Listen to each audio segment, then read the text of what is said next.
Microfone está desligado, professor. Obrigado. Olá, todos e todas, muito boa noite, muito obrigado aí pela lembrança do microfone. A gente, de vez em quando, esquece esse microfone, né? Então, muito obrigado aí pela lembrança do microfone. Todo mundo aí, nós temos 42 pessoas, mais 42 pessoas, mostra que estão na tela, preparadas aí para a nossa aula de hoje, não é isso? Todo mundo está me ouvindo bem, está vendo a imagem aí. Espero que hoje não fique travando, né? No outro dia nós tivemos um problema de travar, mas espero que hoje a gente não tenha essas travas. Deixa eu só tentar aqui compartilhar o material de hoje, tá? Janela aqui. Vamos compartilhar o material de hoje. Material de hoje na tela.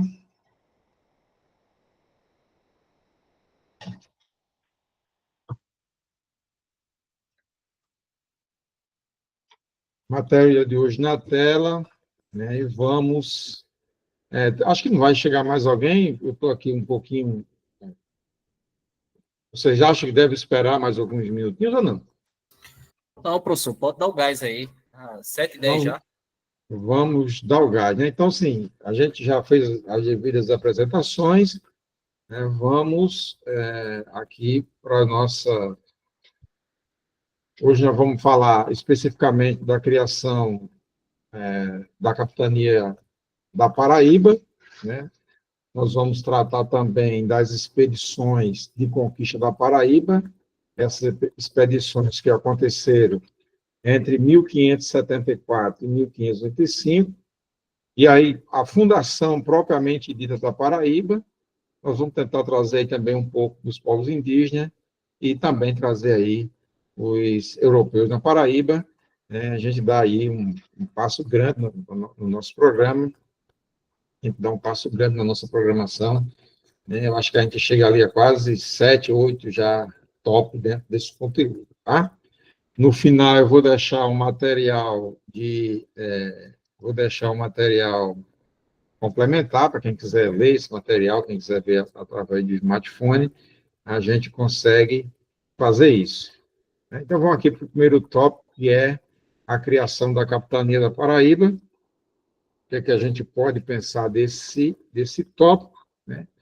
Nós vimos que a capitania da Paraíba ela vai se dar, né, a partir, né, a criação dessa capitania ela vai se dar a partir do desmembramento da capitania de Itamaracá.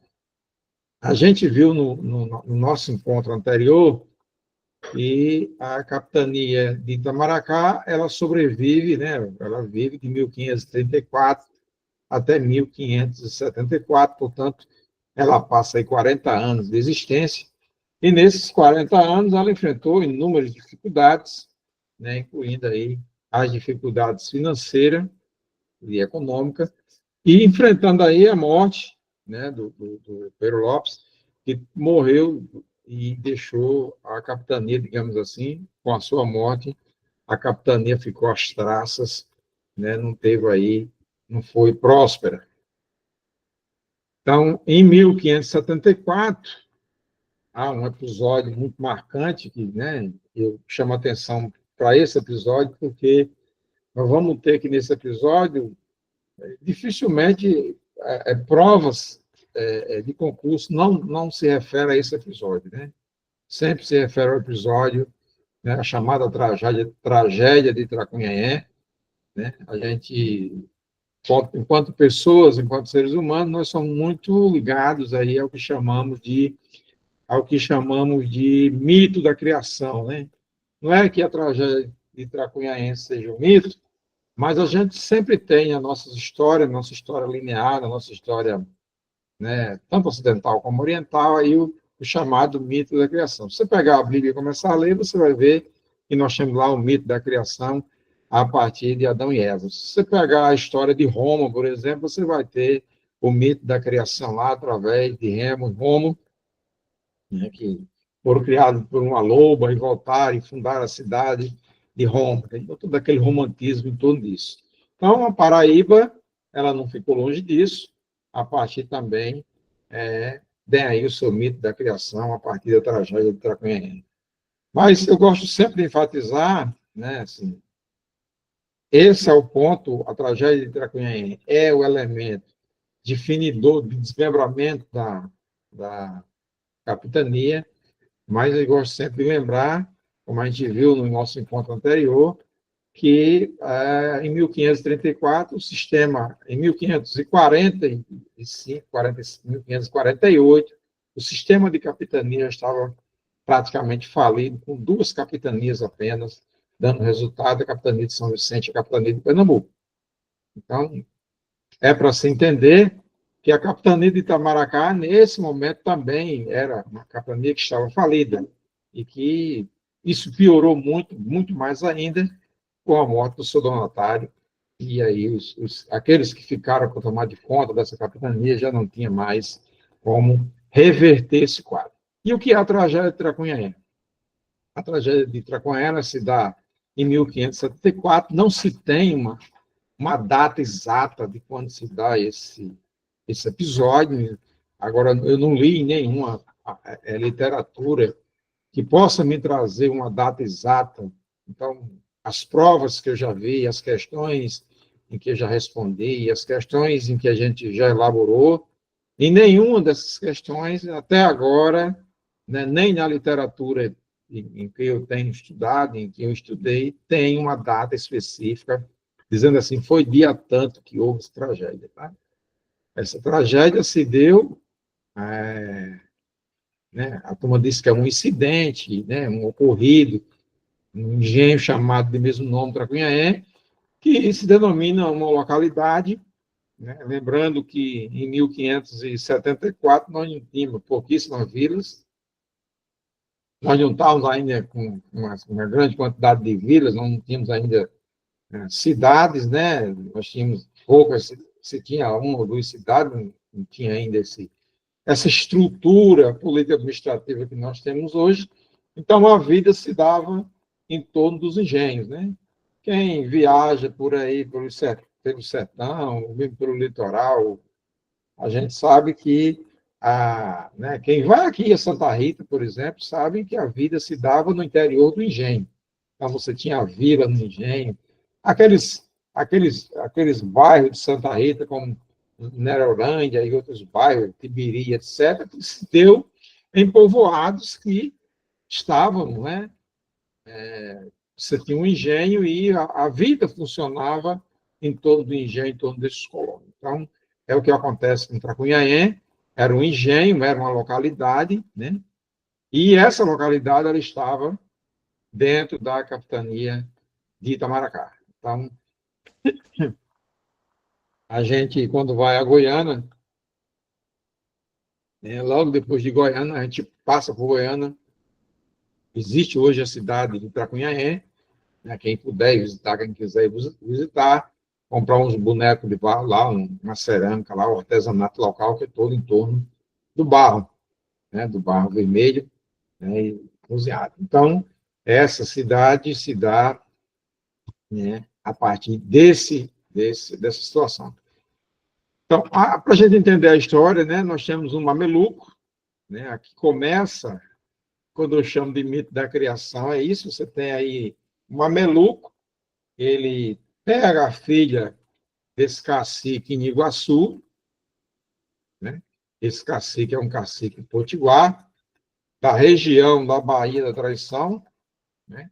Então, ele pega a filha desse cacique, leva para Recife, e lá se casa com essa filha desse cacique. Quem estava governando Pernambuco naquela época, quem governava a capitania de Pernambuco naquela época, era o Antônio Salema. Lembrando, né, como nós vimos no encontro anterior, que a capitania de Pernambuco, mesmo em 1574, né, ela não estava mais sob a égide, digamos assim, dos donatários, né? Em 1549, é instalado no Brasil chamados governos gerais, e nós tínhamos governadores, né, e autoridades designadas administrativamente para organizar essas instituições, né? A instituição que eu digo, essas localidades, essas capitanias dentro da colônia. Então, Antônio de Salema, que era governador de Pernambuco, né? Ficou sabendo também desse mameluco que levou à Índia, e o cacique Niguaçu, diplomático, como sempre, né? Mandou lá 2 dos seus filhos falar com o governador de Pernambuco, Antônio de Salema, para trazer a sua filha de volta para a aldeia, né? Para a aldeia potiguara. Bom, eles foram, os filhos do cacique foram, os 2 índios, e sua comitiva foram a Pernambuco, conseguiram, né, trazer a filha, conversaram com o governador e vinham trazendo a filha de volta. 1574, século XVI, pouca estrada, era caminho, mais caminho. A noite começou a chegar e esses índios chegaram ali no engenho Tracunhaém, né? Falaram então com o dono do engenho, Diogo Dias, que era o senhor de engenho, dono do engenho Tracunhaém, o provedor do engenho Tracunhaém, e que queriam pernoitar nas terras do engenho.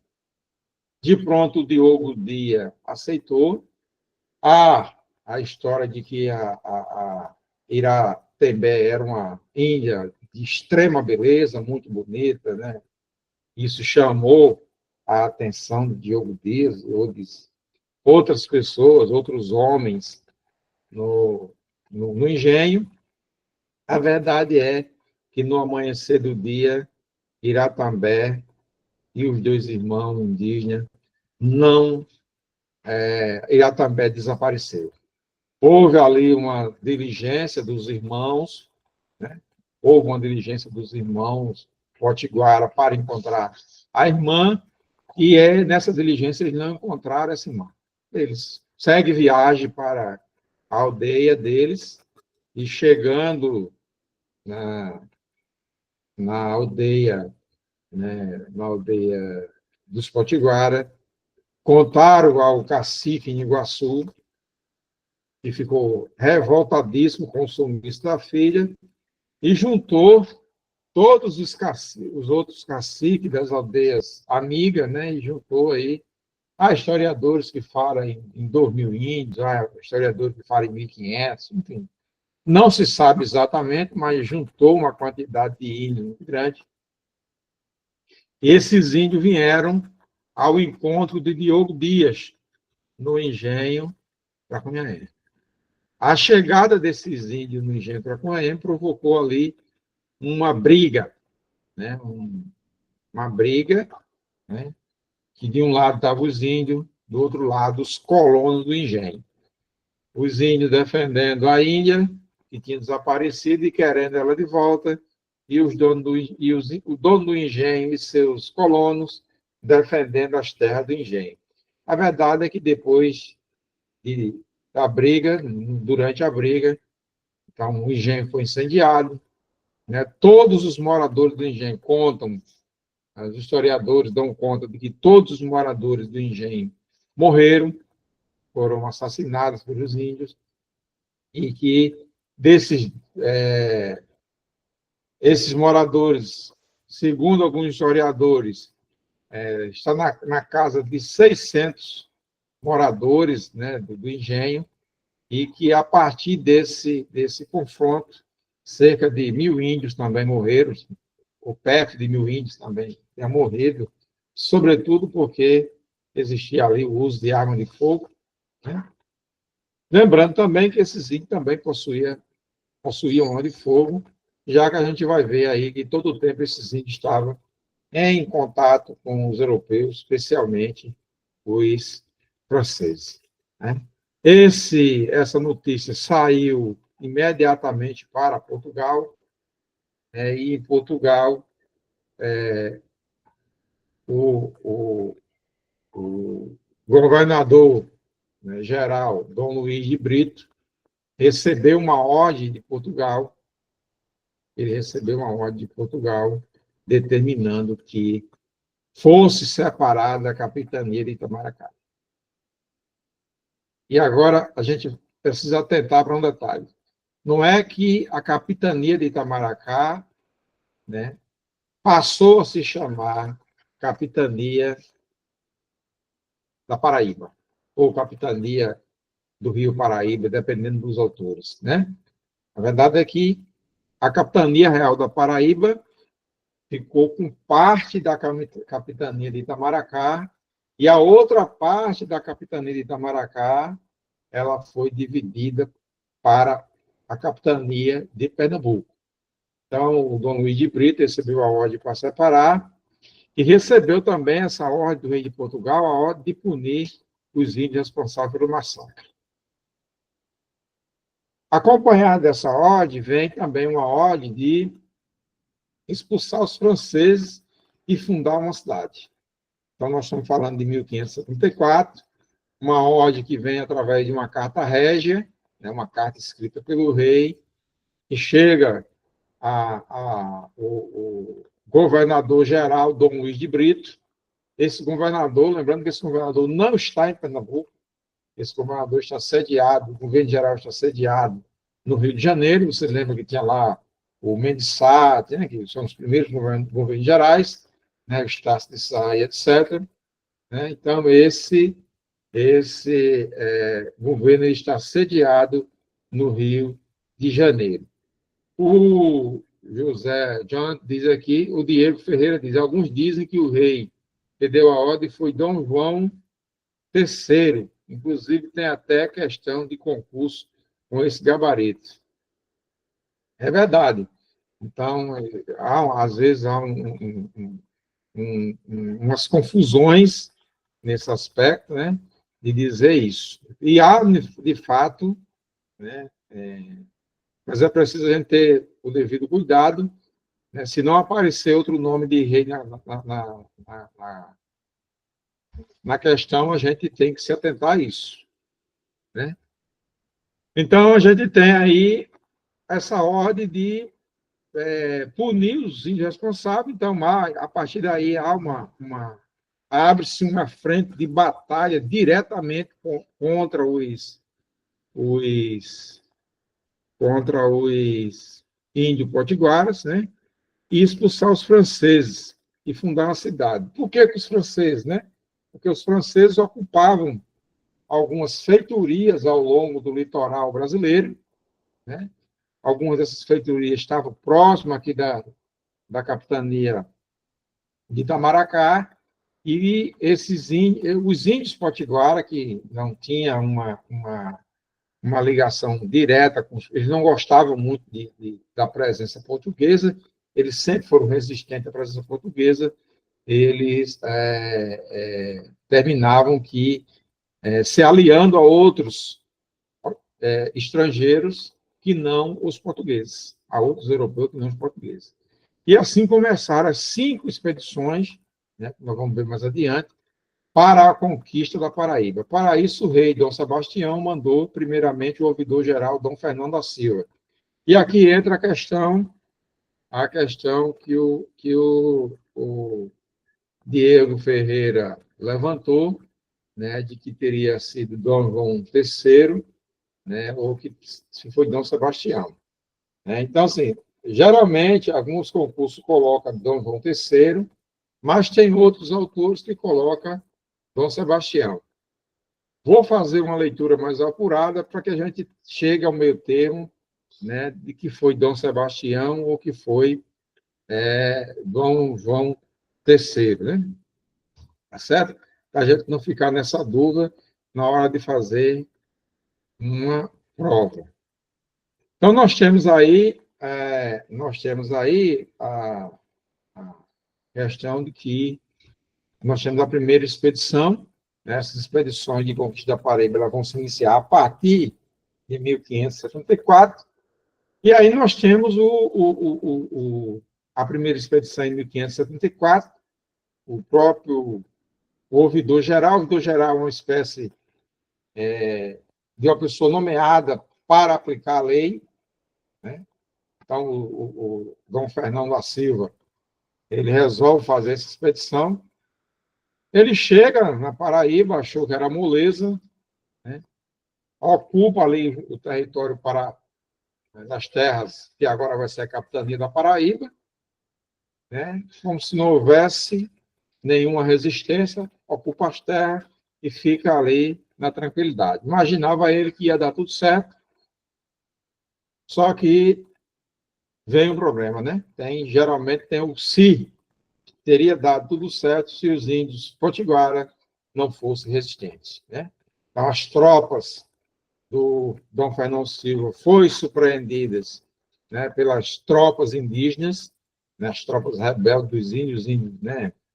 Esses índios eram numerosos. Existem até questões que tratam da quantidade de índios, né? Embora os tabajaras fossem mais numerosos do que eles, né? Mas eles eram muito numerosos, né? E esses indígenas atacaram para valer o Dom Fernão da Silva, né? E Dom Fernão da Silva bateu em retirada, pegou as suas mochilas e foi para Pernambuco. Ou seja, no primeiro momento, a primeira expedição deu errado para os portugueses que queriam ocupar essas terras. Então vem o segundo momento, a segunda expedição, 1575, um ano depois,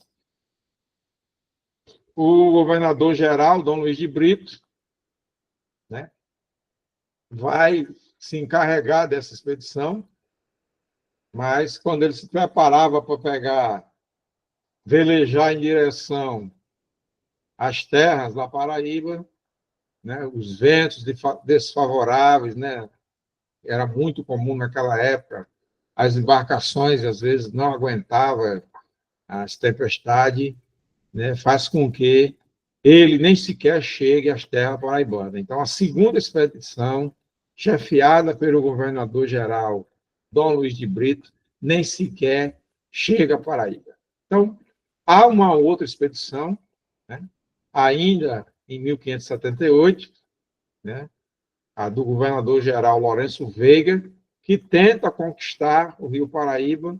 Essa também não obtém êxito, né, não vai nem para frente, há pouco relatos, pouco registro dessa expedição.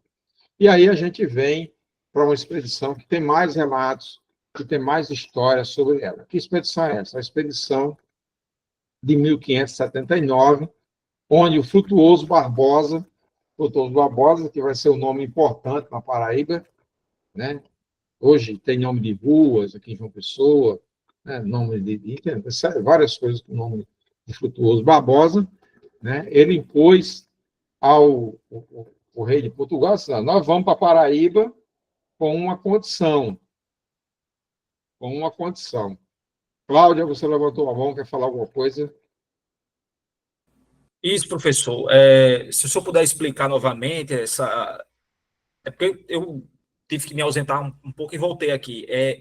Essa segunda expedição, ela foi realizada em 1575 e em 1578 ela foi retomada, é isso? Em 1575 se tem a expedição chefiada por Dom Luiz de Brito. Então ele tenta ele tenta chegar à Paraíba, mas ele não consegue chegar por conta do mar revolto, né? E ele saiu num período, acho que ele calculou errado naquela época.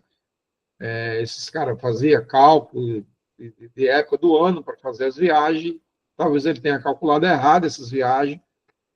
E os ventos, né, que o barco, as embarcações deles dependiam exclusivamente do vento, esses ventos não ajudaram ele a chegar às terras paraibanas. Então, ele tem que voltar, né, para o Rio de Janeiro, onde ele estava, né, onde era a sede do governo geral, e ele não chega às terras paraibanas.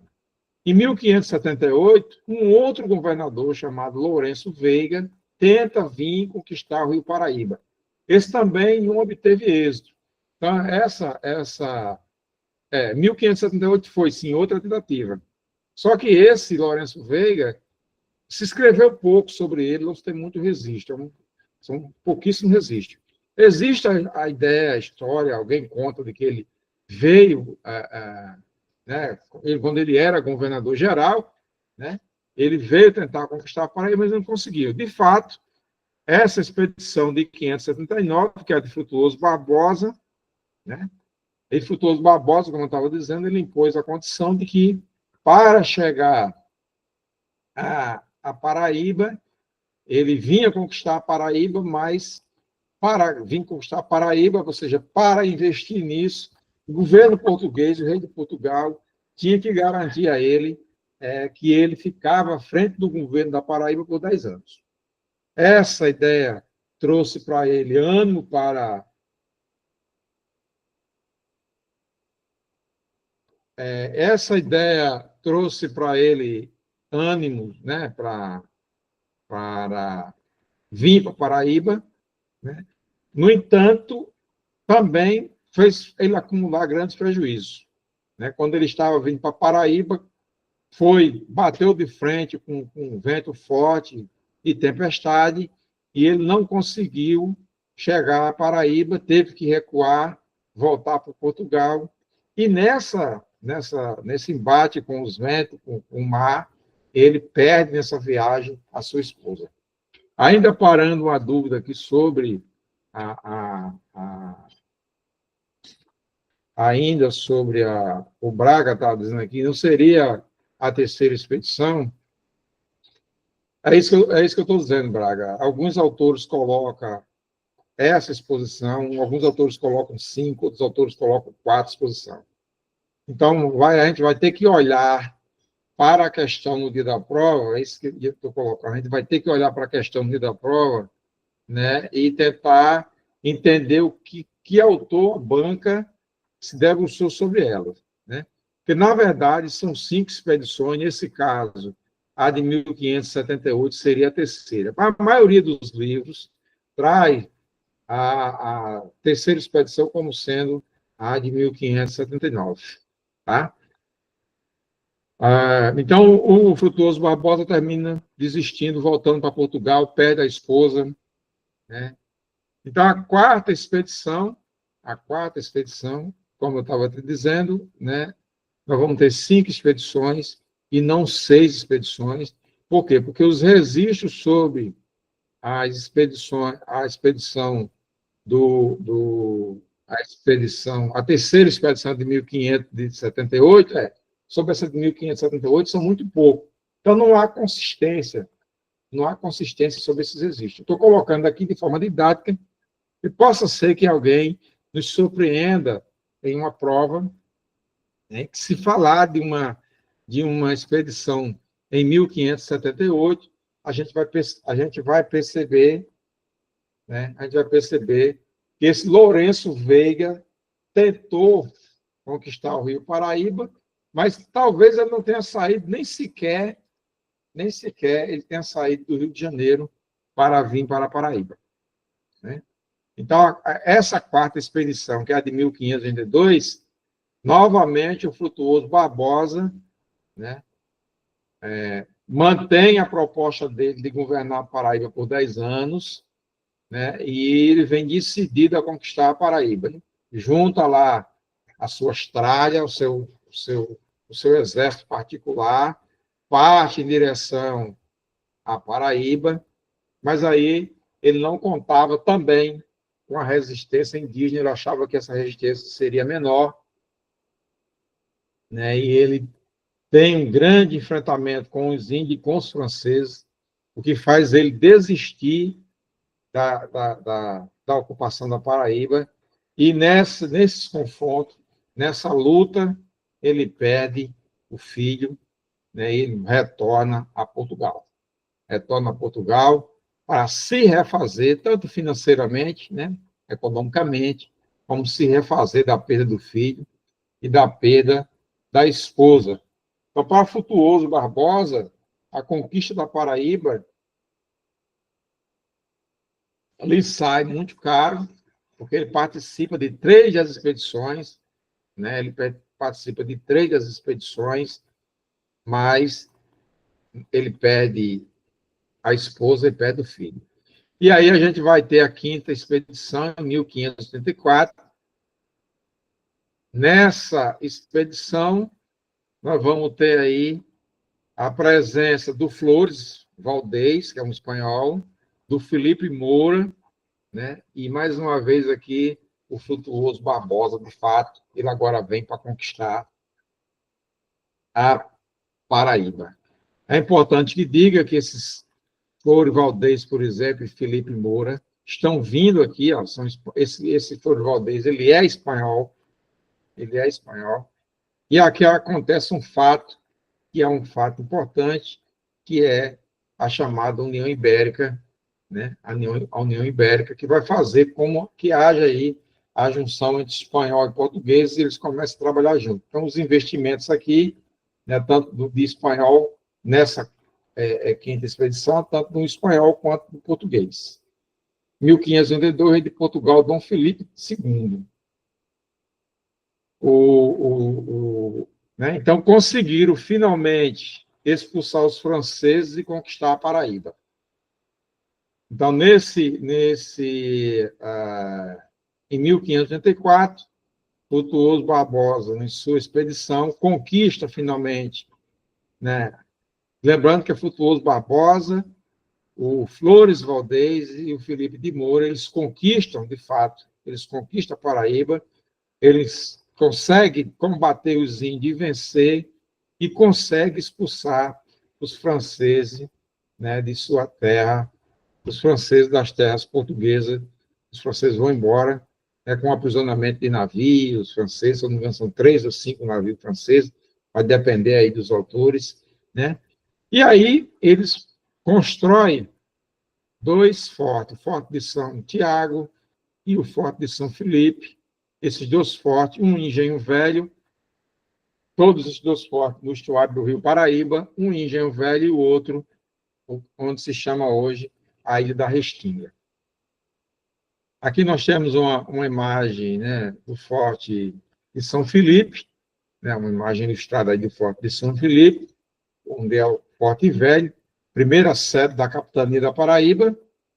Né, o Forte Velho, por incrível que pareça, vai ser a primeira sede da capitania da Paraíba, ou se a gente quiser também imaginar isso, a gente vai entender que Cabedelo também vai ser essa sede, porque o outro forte ficava em Cabedelo. Então, quando os portugueses, de fato, debelaram a ocupação, né, tomaram as terras, dominaram os índios, né, e expulsaram os franceses, eles ocupam Cabedelo, e não João Pessoa, como é hoje, mas eles ocupam Cabedelo, a partir da Ilha da Restinga e a partir do Forte Velho, né? Então, esse forte, ele vai ter como administrador o Dom Francisco Cartejon, que também é um espanhol, esse espanhol vem, né, com o Flores, né, o Diego Flores Valdez, e eles vão ocupar esse espaço em nome do rei Felipe II da Espanha e o rei I de Portugal. Aí, mais uma vez, eu chamo a atenção aqui, que é a questão da gente ter aqui a União Ibérica, né, a União Ibérica que vai fazer com que a gente tenha aí o Portugal sendo dominado pela Espanha. Então, nesse momento da União Ibérica, os reis são reis de Espanha e não reis de Portugal, né? É tanto que a cidade vai surgir, a cidade dominada pelos portugueses, né? Depois esses espanhóis são expulsos daqui, a cidade vai ser tomada pelos portugueses, de verdade dominada pelos portugueses, e vai ter um nome português para essa cidade, e na sequência, esse nome, logo em seguida, esse nome é mudado para um nome espanhol, em homenagem ao rei da Espanha.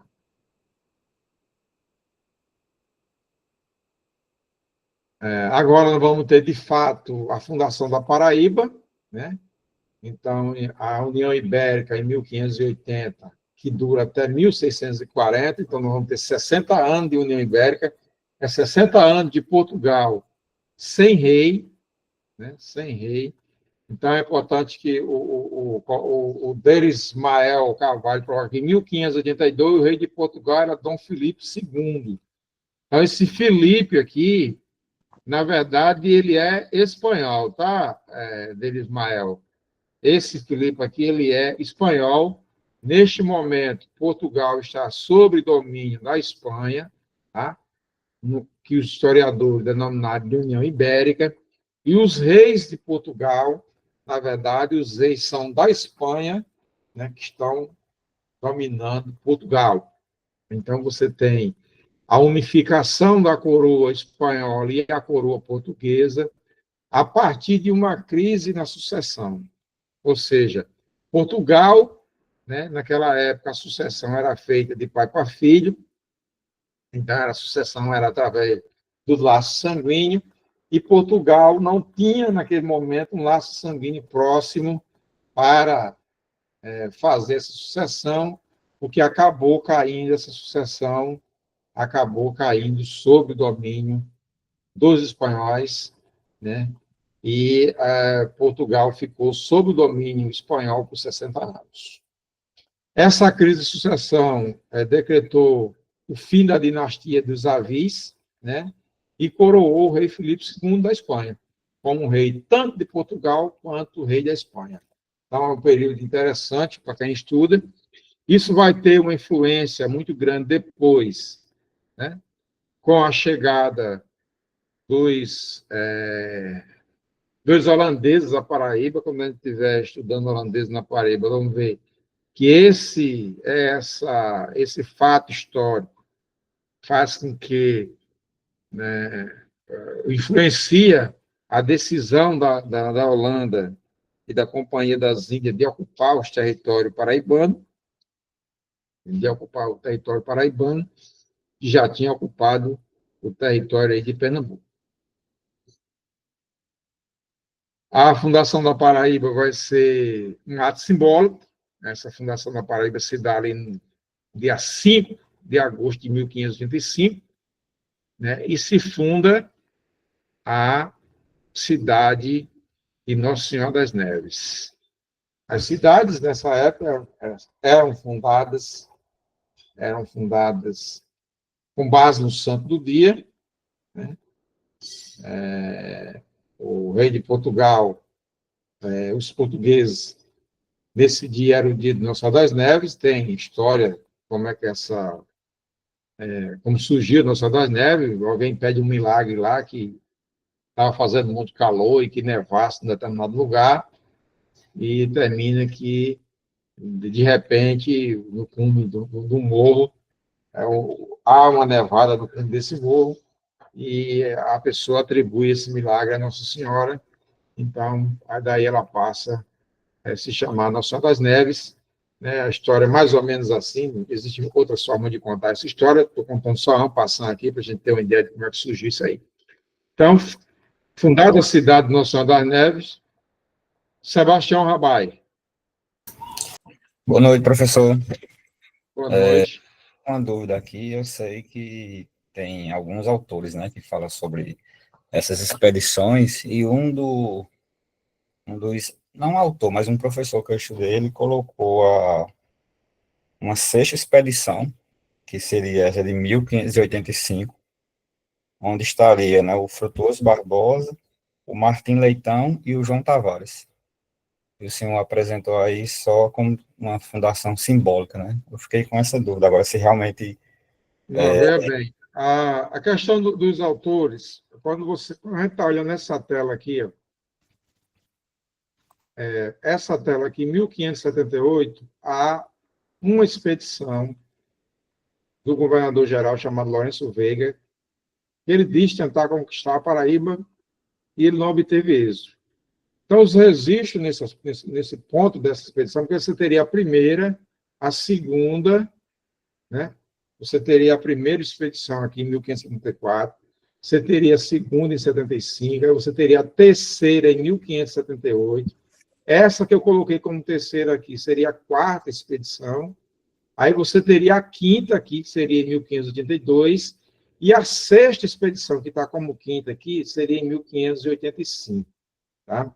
O problema é que a gente não encontra os registros, né, dessa que seria aqui, ó, que seria essa expedição aqui, que seria essa terceira expedição em 1578, o governador não tem registro, o que é que houve com ele, por que é que ele não conseguiu, de que ele tenha lutado com os índios, que ele tenha o barco, ele tenha perdido um barco.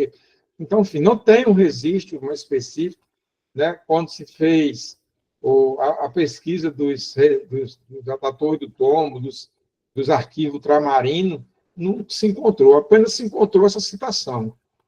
Muita gente acha, ou alguns acham, que ele tenha dito assim, não, eu vou conquistar a Paraíba e nós vamos montar uma expedição em 1578 para conquistar a Paraíba. E não passou dessa fala. Então, é isso que eu estava dizendo anteriormente. Cuidado nesse aspecto, né, porque possa ser que uma banca coloque 6 expedições, ou possa ser que a banca só coloque 5 expedições, e essa expedição de 578 não seja aí levada em conta. Né? Tá certo? Professor, só para fechar essa questão, eu entendi essa de 78 e eu não estava contando com ela. A sexta expedição seria a de 1585, quando de fato foi conquistada a Paraíba, e apareceram essas duas figuras aí, Martim Leitão e João Tavares, nessa sexta expedição. Então, assim, a gente vai falar do Martim Leitão, só que a de Martim Leitão não é mais conquista da Paraíba. Ok. Não, a Paraíba já tinha ocupado, Frutuoso Barbosa já tinha ocupado a Paraíba com o Valdez, já tinha ocupado, já tinha debelado os índios e tinha expulsado os franceses. Então, Martim Leitão tem um posto no governo, certo? Considerar Martim Leitão mais uma expedição, né? Então, assim, vamos ver, falar de Martim Leitão aqui um pouquinho, aí a gente retoma para esse ponto. Né? Então, marco simbólico de fundação da Paraíba, deixa eu chegar em Martim Leitão, que a gente retoma para esse ponto, tá certo?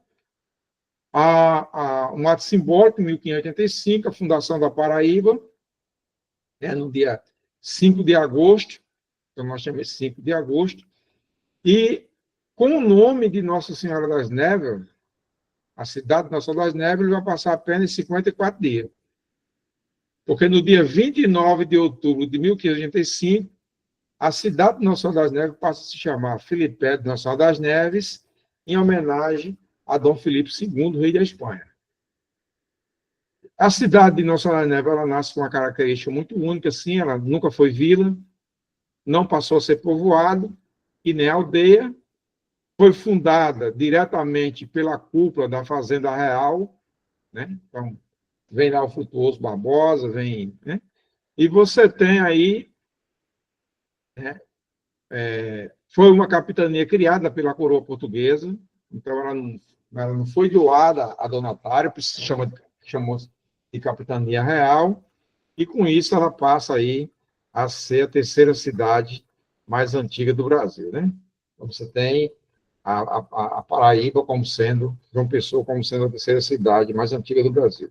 Como eu já disse, no dia 29 de outubro de 1585, de fato, a cidade muda de nome, passa a ser Filipé de Nossa Senhora das Neves, mantém a Nossa Senhora das Neves, mas faz uma homenagem ao rei Filipe II, né, Dom Filipe II, rei de Espanha. No dia 26 de dezembro de aí eu vou trazer isso aqui só para a gente acompanhar essa mudança de nome da cidade. Em 1634, né, dezembro de 1634, então vamos estudar isso aqui com mais profundidade. Ela passa a se chamar Frederico, ou Frederikstad, em homenagem ao rei Frederico da Holanda. E em 1º de janeiro de 1654, ela passa a se chamar Paraíba, ela não volta mais a se chamar Nossa Senhora das Neves, ela passa a se chamar Paraíba. Mais adiante, ela vai ganhar o nome de Paraíba do Norte, ela vai ganhar a alcunha de ser Paraíba do Norte, e, finalmente, até os dias de hoje, ela vai se chamar João Pessoa a partir de 4 de setembro de 1930.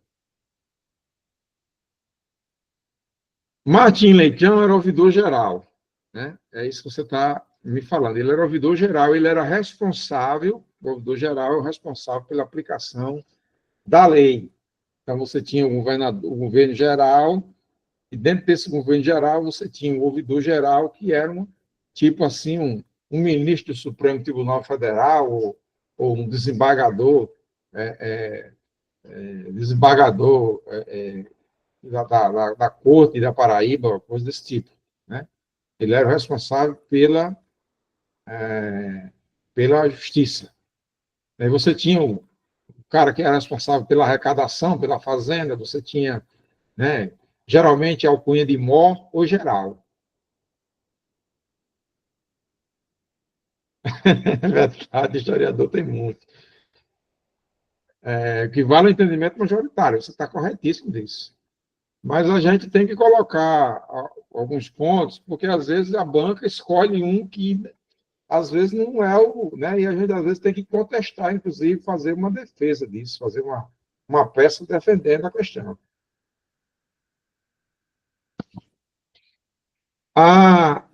O Martim Leitão, ele chega com sua tropa.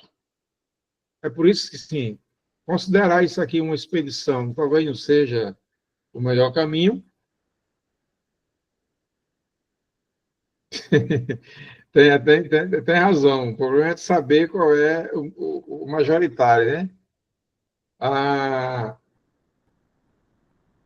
Mas a gente desconfia do majoritário assim, quando a gente começa a estudar questões sobre as provas, a gente vê mais ou menos como é que as bancas trabalham. As bancas não preferem, elas fazem de tudo para não enfrentar uma polêmica, para não anular uma questão, entendeu?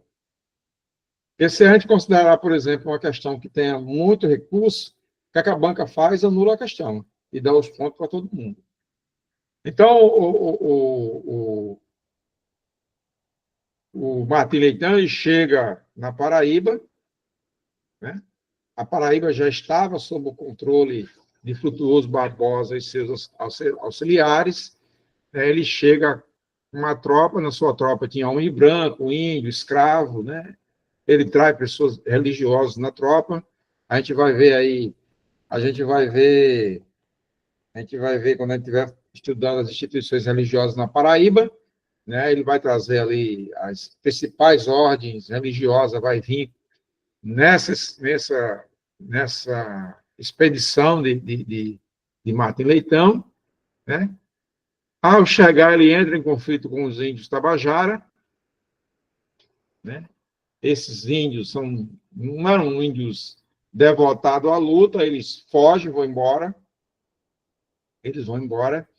e Martim Leitão, né, dos que foram aprisionados, Martim Leitão manda soltar esses índios, e aí estabelece aí uma espécie de gratidão entre esses índios e Martim Leitão, que vai levar ele depois a estabelecer uma aliança forte com esses índios, né? Há um enfrentamento, né? Aí, o enfrentamento era contra os índios potiguaras.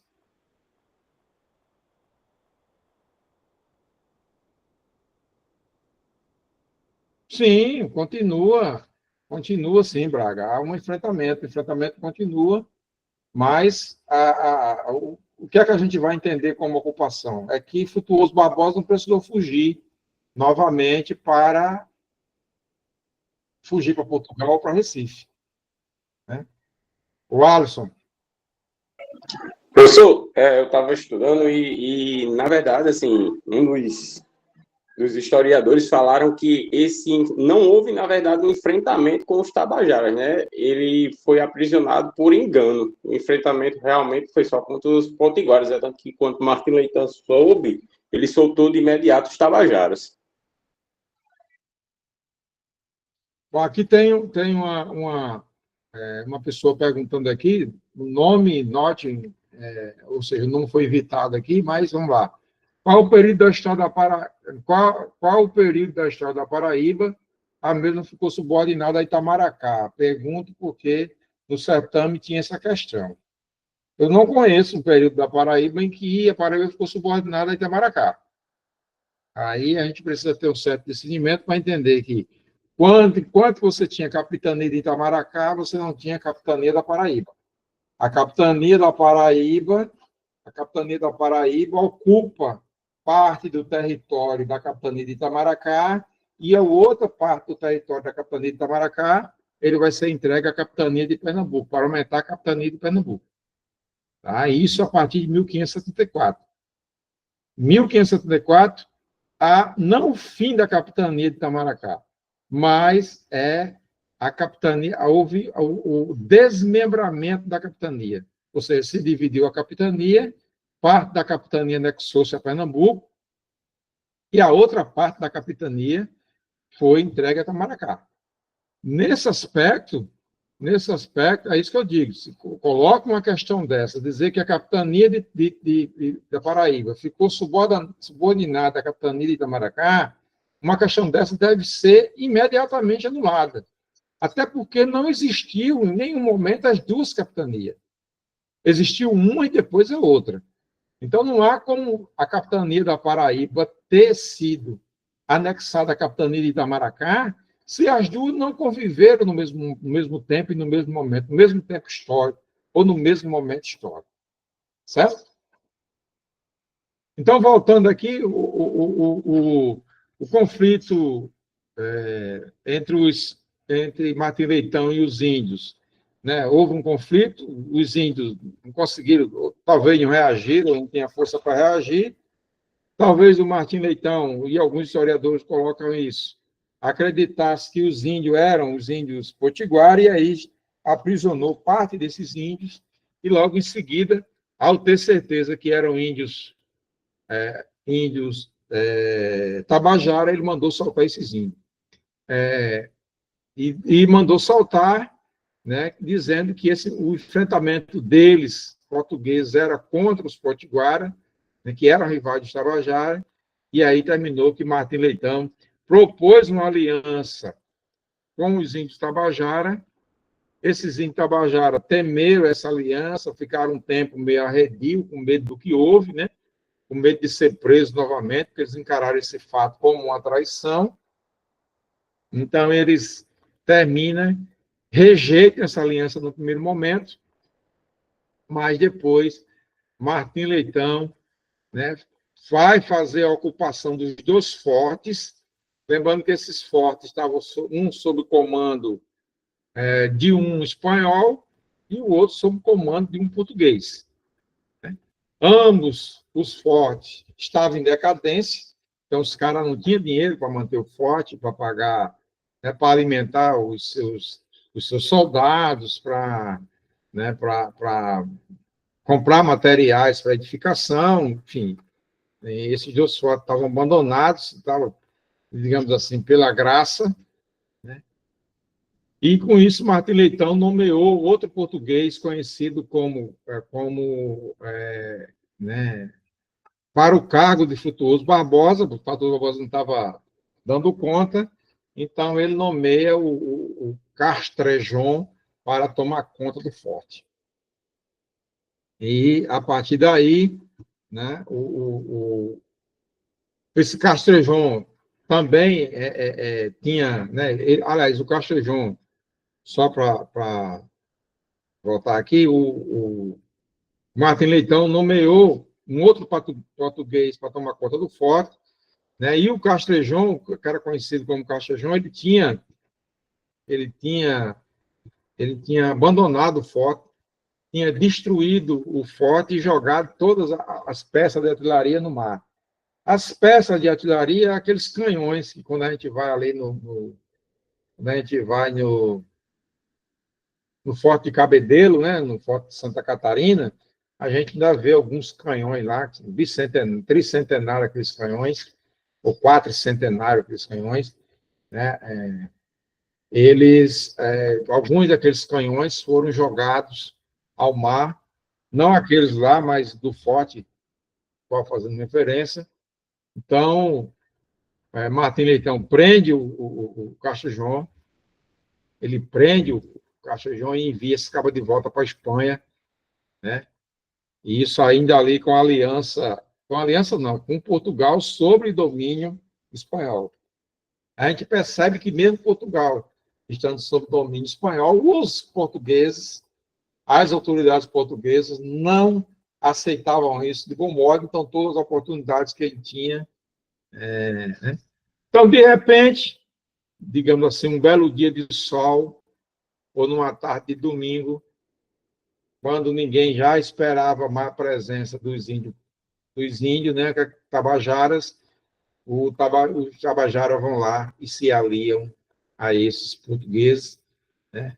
Essa aliança faz com que os potiguaras partam para outro mundo, para o lado do Rio Grande do Norte, eles, de fato, vão ser expulsos da Paraíba, né? Lembrando que eles estão bem pertinho ali, Baía da Traição, e do outro lado, já pertinho ali, já era a Rio Grande do Norte. Esses potiguaras, eles recuam, eles se dão por vencidos, pelo menos nesse primeiro momento aí. Isso se deu ali em agosto, além de agosto de 1545, né, no final do mês ali e tal, de agosto de 1545. A conquista da Paraíba se deu, no final de tudo, através da união do português. A gente vem mais uma vez aqui para o chamado mito da criação, né, porque o português e um chefe indígena chamado Piragibe, guarda esse nome, que é muito comum esse nome aparecer nas provas de concurso, é muito comum esses nomes aparecerem, então é bom guardar esses nomes, porque eles sempre aparecem. Então, Piragibe, né, que significava braço de peixe, inclusive tem alguma rua aqui com o nominho de Piragibe, ali descendo, né, para a antiga, acho que é a antiga, ali, passa ali, do lado do pavilhão do chá. Então, quando a gente vem para o mito da criação, que coisa bonitinha, a união de um português e um chefe indígena, ó, que coisa linda. A gente lembrando que esse português já tinha sido, a gente lembrando que esse indígena já tinha sido aprisionado, que seus indígenas sido aprisionados, tal. Já havia uma dominação, né? E sem contar que esses índios Tabajara, eles não eram muito do confronto com os portugueses. Em todo momento eles estavam, né? Então, a fundação da Paraíba, Martim Leitão trouxe para a fundação da Paraíba, para coroar essa fundação da Paraíba, ele vai trazer um corpo de profissionais para começar a construir a cidade, né? Esses profissionais tinham pedreiros da época, carpinteiro, engenheiro, para edificar a cidade de Nossa Senhora das Neves, e a partir daí a gente vai ter, de fato, a construção de Nossa Senhora das Neves. Dizem que esse acordo se deu às margens do rio Senhoar, mais precisamente ali por trás, né, da atual rodoviária. Ali tem tinha um monumento de pedra ali, né, tinha uma pedra ali, que essa pedra, né, dizem que essa pedra está no local de onde houve ali o firmamento desse encontro, né, entre Piragibe e Martim Leitão. O elemento português seria esse, o Martim Leitão, né? E a fundação da Paraíba se deu naquele ponto ali, de onde seria aí a cidade de João Pessoa, de onde ela nasceria a cidade de João Pessoa. É provável, isso é provável, porque a gente estava num curso de água, que era o Rio Senhoar, e o estuário do Paraíba, que desembocava no Rio Senhoar, que é o estuário, né? Então, você tem ali todas as condições para ter as canoas, os barcos chegando, né, e desembarcando pessoas. É tanto que a cidade toda vai começar por ali. Por não, Beto? Perguntas? Sou. Por não? Então, a gente pode dizer que esse Martinho Leitão, ele não participou de nenhuma expedição, ele já veio como... Isso. Ele já era governador-geral do Brasil, né, e ele vem, de fato, assim, carimbar a fundação da Paraíba, né? Ele vem levar o nome aí de fundador, né? A gente vê muito isso ainda hoje, a gente vê muito isso. Há muita gente aí que a gente vê projetos que são feitos e depois vem alguém para tirar a foto, né, fazer a assinatura do contrato, tirar a foto e botar o nome, hoje em dia, naquelas placas, né, naquelas placas que se bota no monumento, é como se ele tivesse participado ali de todas as atividades. Então, 50 anos depois, quando você olha para a história, que você encontra somente um ofício, hoje um ofício, uma placa dizendo esses foram os fundadores, você vai dizer, só teve esses fundadores, mas tem gente que trabalhou, né? Você vê que os historiadores têm todo um reconhecimento ao redor, né, da luta de Frutuoso Barbosa para chegar na Paraíba, perdendo esposa, perdendo muito dinheiro, perdendo filho, né, e até ocupar o território paraibano. José Antônio, por não. José Antônio, à vontade. Boa noite. Prefeito de prova, o fundador é Martim Leitão ou aqueles da outra expedição? Fundador Martim Leitão. Para efeito de prova, fundador da Paraíba, Martim Leitão. Tá certo? A fundação da Paraíba, pronto. Aí aqui você tem, com o início das obras, Martim Leitão foi a Baía da Traição. Né? Na Baía da Traição, ainda se tinha lá remanescente dos franceses. Lembra que a gente falou das feitorias? Então, nós tínhamos remanescente dos franceses, né, que permaneciam ali pela Paraíba. Então, esses remanescentes são presos, né, e outros bateram em retirada. Há historiadores que dizem que foram 3 navios, que os franceses foram embora em 3 navios, outros dizem que são 5 navios. A gente termina trabalhando aí de 3 a 5 navios. A verdade é que os franceses, alguns foram aprisionados, outros foram embora em seus navios, em suas naus, em direção aí ao Oceano Atlântico, em direção à sua terra natal. Então, o que é que faz o Martim Leitão? Martim Leitão nomeia aí o João Tavares para ser o capitão-mor do forte, né, um chamado Forte Velho, e de fato a cidade, né, a cidade toda vai estar, né, a terceira cidade do Brasil vai estar fundada no século XVI, finalzinho do século XVI.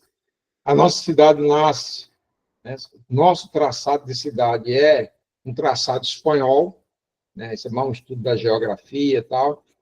A gente vê que, né, os ruas estreitas. Recentemente eu estive em Goiânia, eu fui lá no Buraco da Gia, comer aquele pirão de peixe que tem lá, e andei andando, né, as ruas, a gente encontra muito beco, muitas ruas estreitas, típico da colonização espanhola, ruas estreitas, né, apertadas, né, que eles não gostavam de muitas ruas largas, embora os espanhóis gostassem de amplas praças. Mas para chegar a esses locais, eles tinham pequenas ruas estreitas. Então, uma pessoa tinha muito disso. Então, a gente anda no centro histórico, né, a gente vê que as ruas são estreitas ali, são apertadinhas, tal, pequenas, pedaços de rua, né? Então, é isso. Enfim. Alguém levantou a mão? Beth, por não? Professor, qual a segunda cidade fundada no Brasil? A segunda? Nós temos Igaraçu, né, que é a mais antiga, e tem São Vicente, São Paulo.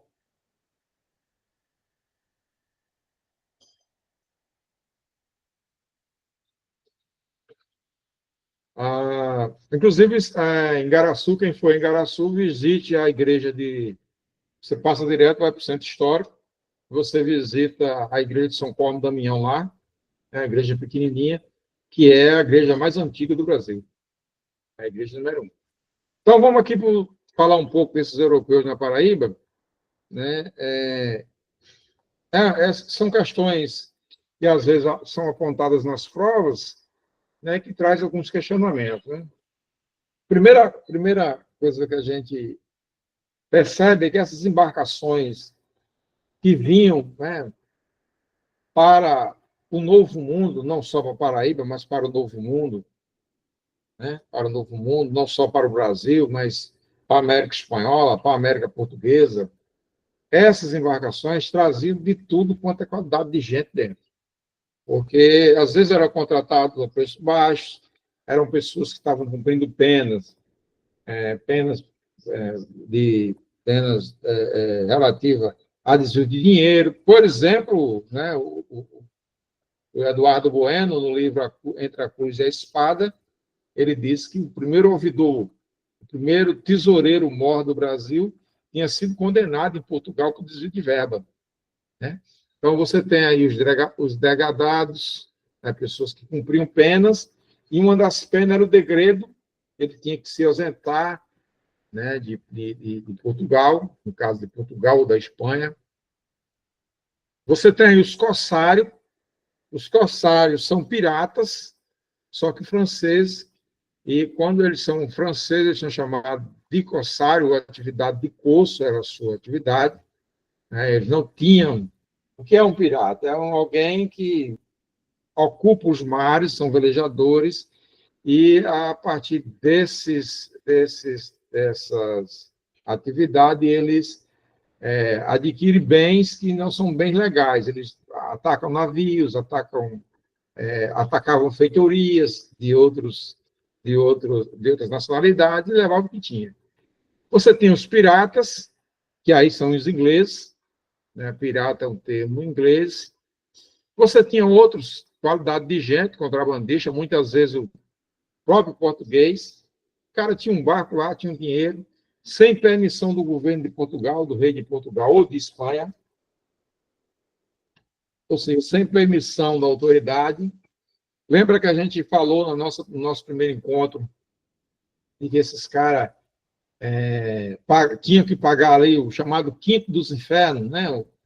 A quinta parte de tudo que era arrecadado desses contrabandistas. O cara saía, tinha um navio lá, ou ele bancava um navio, pessoas que vinham para cá, adquiriam riqueza para o Brasil e etc., sem pagar,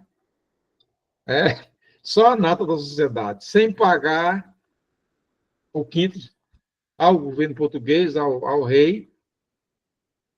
Pois é histórico o problema do Brasil. Sem pagar imposto ao rei. Tinha os que iam, né, vinham nos barcos, que eram contratados desses barcos, e fugiam. O cara vinha no barco como degradado, tinha que cumprir pena no barco, e quando ele chegava lá em terra, ele fugia e ia embora.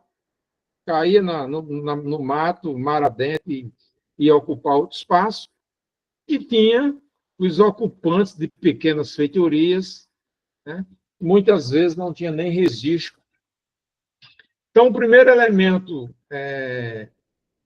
europeu que chega ao Brasil, chega com muita vontade, com muita força, são os portugueses, né? A gente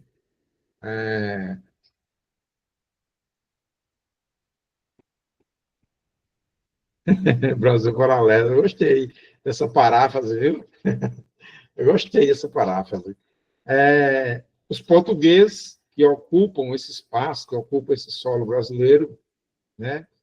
E aí eu entendo a necessidade da violência, foi extremamente violento, dizimando o índio, qualquer coisa que aparecesse em sua frente, mas como elemento que estava ocupando, era o dever deles fazer isso, né? Embora a gente condene, e eu acho que é o nosso dever também condenar. Nós vamos ter os franceses, que também estiveram aqui, aliados principalmente dos índios potiguaras, quando se fala de território paraibano. Então, nós vamos ter os aliados aqui, os índios potiguaras, que eles ou faziam atividade de corso, ou seja, ou faziam pirataria, roubavam, ou eles estavam ali fazendo com esses índios o comércio de pau-brasil. Aí eu vou chamar a atenção de vocês aqui, a gente já falou disso no nosso primeiro encontro, mas vou mais uma vez chamar a atenção aqui para esse comércio de pau-brasil feito a partir do escambo. E a gente, né, muitos autores costumam dizer que o índio era besta, né, que o índio trocava pau-brasil por quinquilharias, né, que o francês, né, isso é uma narrativa portuguesa, que o francês, né, enganaram os índios, né? Aí aqui eu gosto muito de dizer isso, não havia besta nesse universo, não havia pessoas enganadas nesse universo.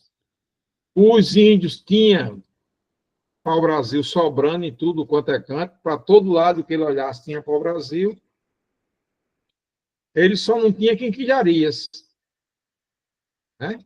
Ele só não tinha quinquilharias. E por que é que eu digo que eles não eram bestas? Porque senão eu vou cair nessa coisa de ser besta também. Porque o que eu tenho comprado de produto chinês, quinquilharia chinesa, negocinho pequenininho. Gente, eu me lembro que a gente ia para o centro, lá no governo de Fernando Henrique, quando você abriu as portas para a China, e tinha a chamada loja 199. Eu não sei se vocês são muito jovens, não são desse tempo, não.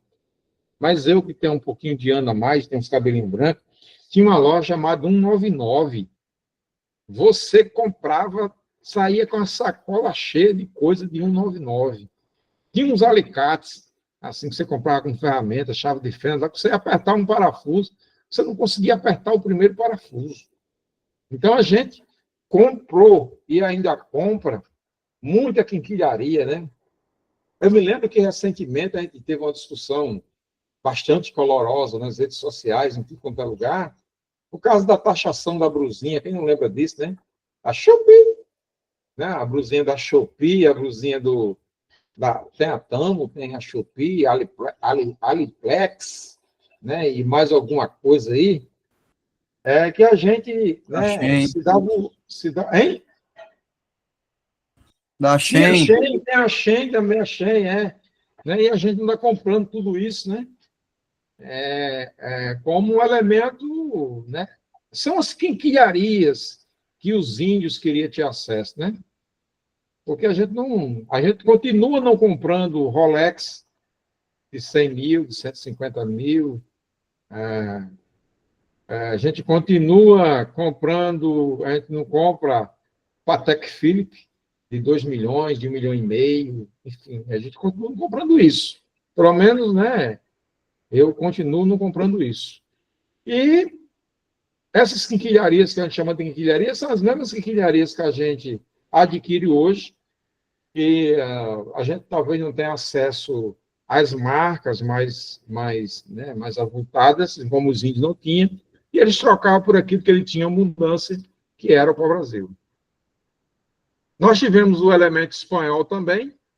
A gente viu que, né, o Frutuoso Barbosa prendeu lá os espanhóis, o Martim Leitão prendeu os espanhóis, sobretudo no caso da União Ibérica, que a gente tem a chegada de espanhóis aqui na Paraíba, especificamente, né, que esses caras jogaram, inclusive, a artilharia que se tinha nos fortes de Santiago, jogaram no mar. Então, eu diria aí que ele é um colonizador auxiliar. Existe pouquíssimos registros, né? Nunca vi cair nenhuma prova da presença inglesa. Existe pouquíssimo registro disso, mas quando apareceram foram como piratas. Não tem notícia, pelo menos aqui no território da Paraíba, de feitorias de ingleses. Há uma diferença muito grande entre os ingleses, espanhol e português, porque os ingleses, quando eles se aventuraram no mar para roubar, para ser pirata, para fazer pirataria, para pilhar, eles se ocuparam disso, mas isso não, né? Há quem diga que tinha até que a rainha financiava a atividade de pirataria, etc. Há historiadores que trabalham esse tema, mas a verdade é que os ingleses eles não foram, pelo menos nas Américas, eles não tiveram, né, assim, a mesma mentalidade de colonização que tinha os espanhóis e os portugueses. Se bem que os ingleses, quando vieram colonizar as Américas, sobretudo a América do Norte, chamada América do Norte, né, eles vieram já no século XVIII, portanto, quase 300 anos, né, ou 300 anos após a colonização espanhola, e já tinha aí a expertise, né, que Portugal aprendeu, e eles aprenderam com os portugueses, né, e aí eles criaram a chamada colônia de povoamento, ou seja, vai para os Estados Unidos? Vai, então fique para lá você construiu sua vida, nunca mais volta aqui na Inglaterra. Foi o que aconteceu nos Estados Unidos, com a colonização, né? Então, os franceses ocuparam a região, ocuparam com feitorias, né, aliando-se aos índios nessa região no início do século XVI, né, principalmente Baía da Traição e o Forte de São Felipe, que era onde eles, né, conversavam com esses índios, ou a partir desse forte, que esse forte ficava ali na foz do Rio Paraíba. Tá? Quanto aos povos indígenas, né, ainda tem aqui uns 7 minutos aí, vamos ver se a gente consegue dar conta disso. Né? Nós temos os povos indígenas aí na Paraíba, né? Nós temos o censo demográfico de 2022, estou falando de 2022, tá? Né? De 1822, de 1622, 1522, 2022, apontam, declarado, né, isso aqui são declaração de pessoas, que 30.140 pessoas se declararam indígenas.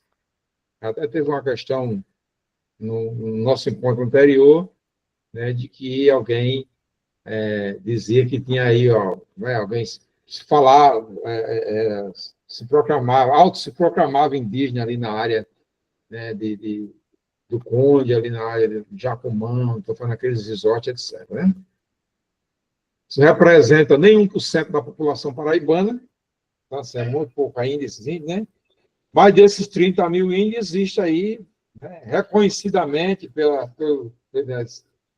autoridades que trabalham com indígena, com etnográficos, tem aí o reconhecimento tanto dos índios Tabajara, como dos índios Potiguara, como de outros índios no interior da Paraíba, no sertão da Paraíba, né, que começam a fazer esse reconhecimento na região de Sousa, na região, né, do Cariri paraibano, né? Então, por aí tem. Então, só para a gente ter uma noção desses grupos originários na Paraíba, dos povos indígenas, vamos ter aí 2 povos. Nós temos o Tupi-Guarani.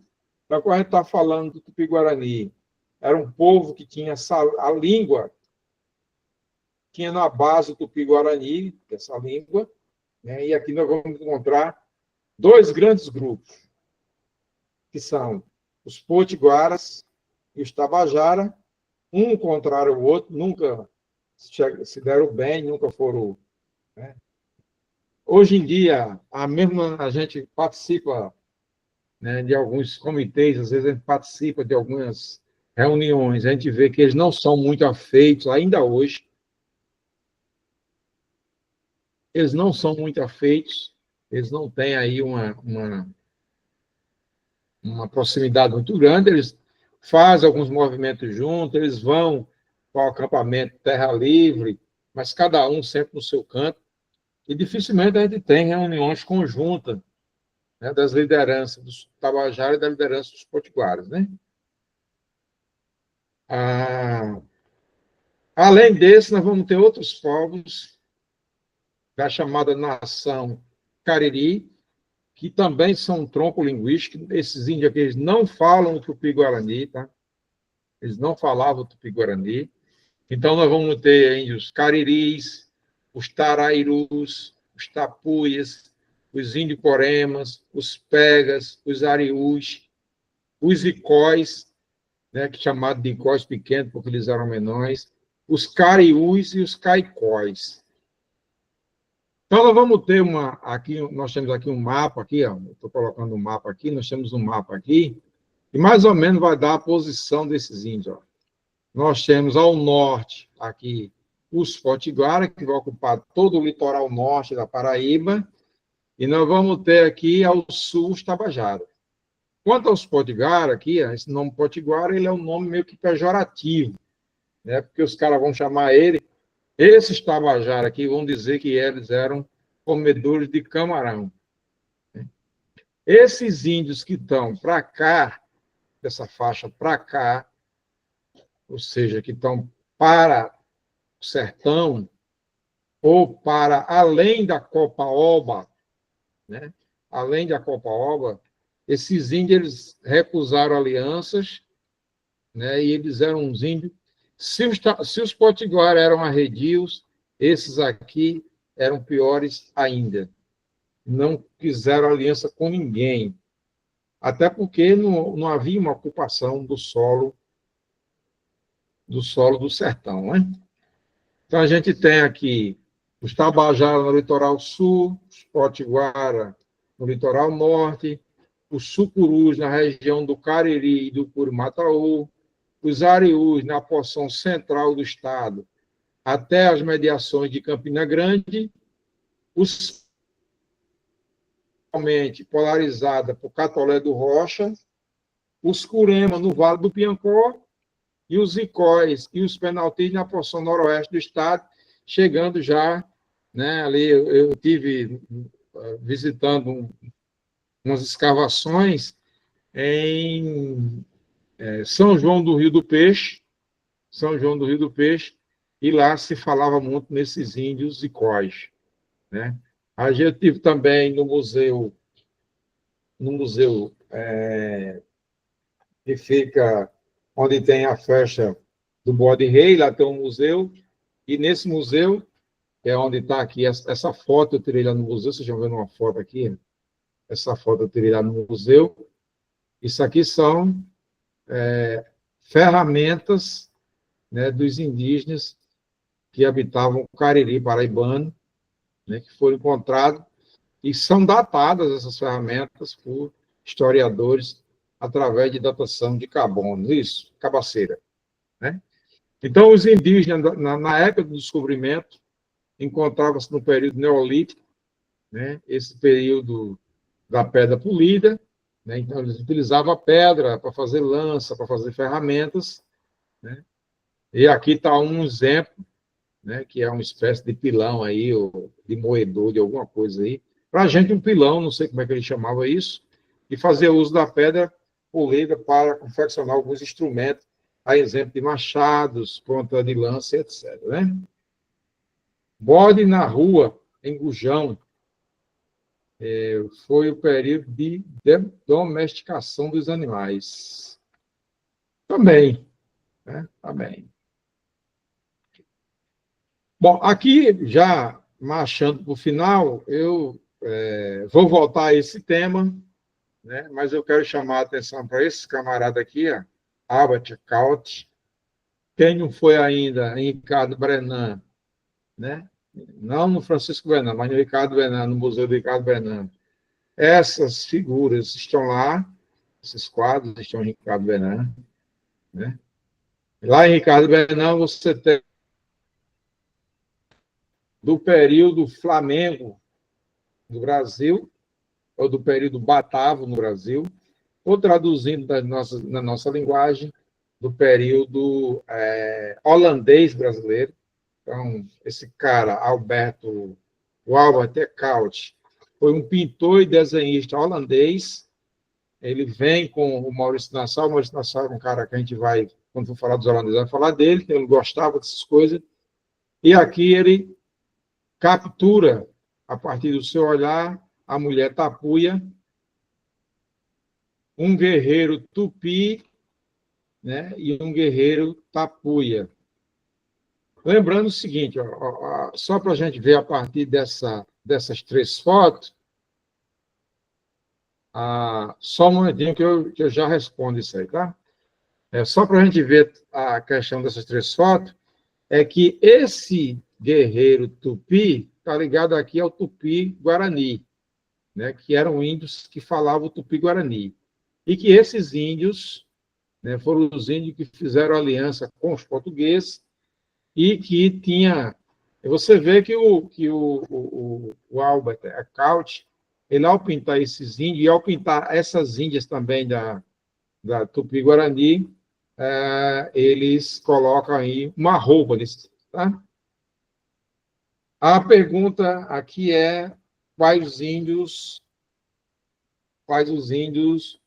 falam Tupi-Guarani?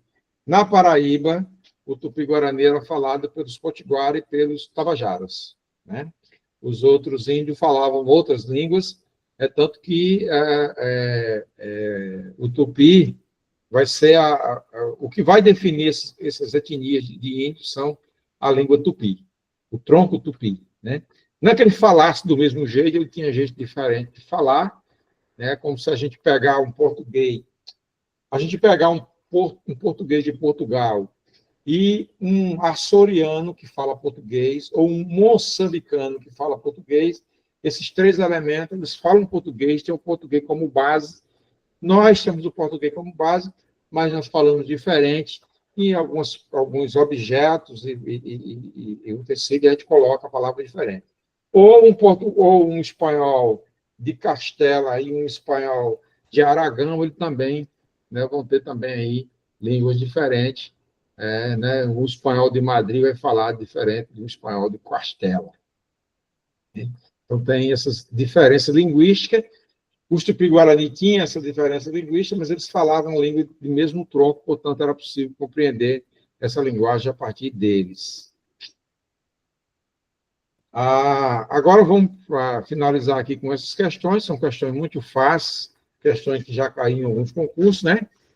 E relacionado ao nosso tema de hoje, que é o processo de conquista da Paraíba apresentou obstáculo para a coroa portuguesa e exigiu diversas expedições para que fosse concluída.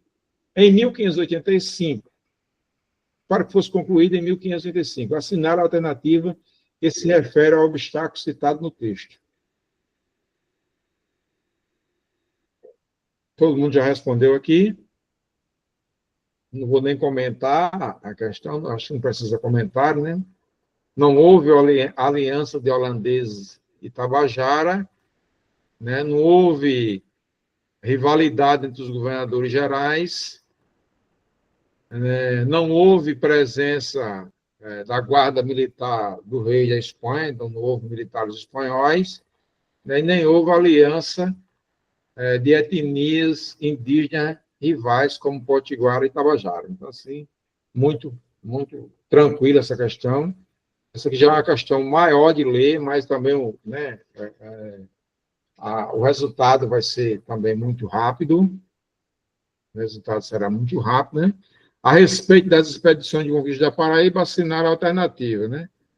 O comandante da expedição de 1574 foi o ouvidor-geral, lembrando que aqui ele pede a alternativa incorreta, tá?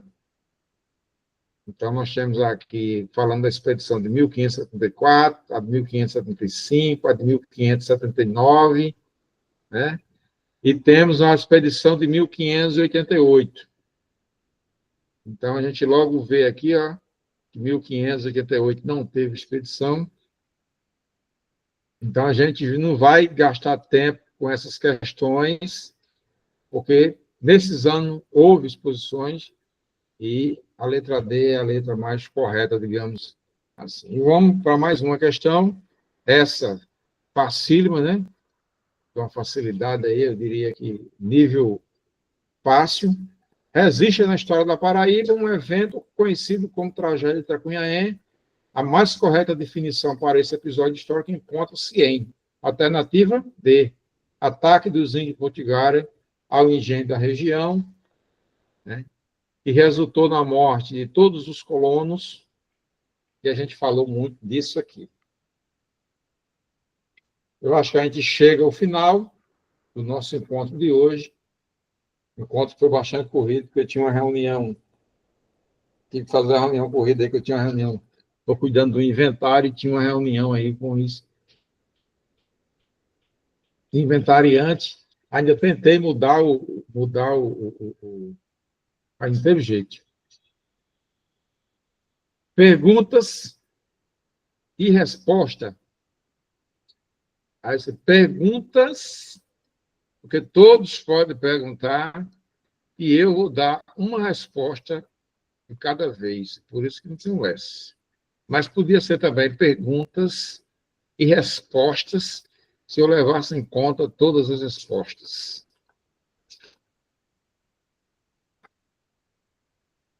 Alguém quer falar, quer comentar alguma coisa? Bom, eu vou deixar, como da outra vez, um link com material de leitura complementar, tá certo? Então, quem depois quiser baixar o material, a tentativa que eu tenho feito é que esse material sirva para ler no smartphone ou em tablet, né? Por isso que ele tem umas margens diferentes das margens convencionais, a margem dele é diferente, tá certo? E no grupo dos professores, assim que eu tiver um tempinho daqui a pouco, eu vou colocar todos esses slides lá. Vou colocar os slides lá. Então, provavelmente, a coordenação do curso passa para vocês esses slides. Agora vai estar começando uma outra aula, né? Para vocês. Desejo a todos uma boa aula. Alguém tem alguma pergunta? Alguém tem algum questionamento? Dado por satisfeito. Quem tiver questionamento, quem tiver perguntas. Tá? Neste caso, um abraço a todos as pessoas que estiveram conosco e até o nosso próximo encontro.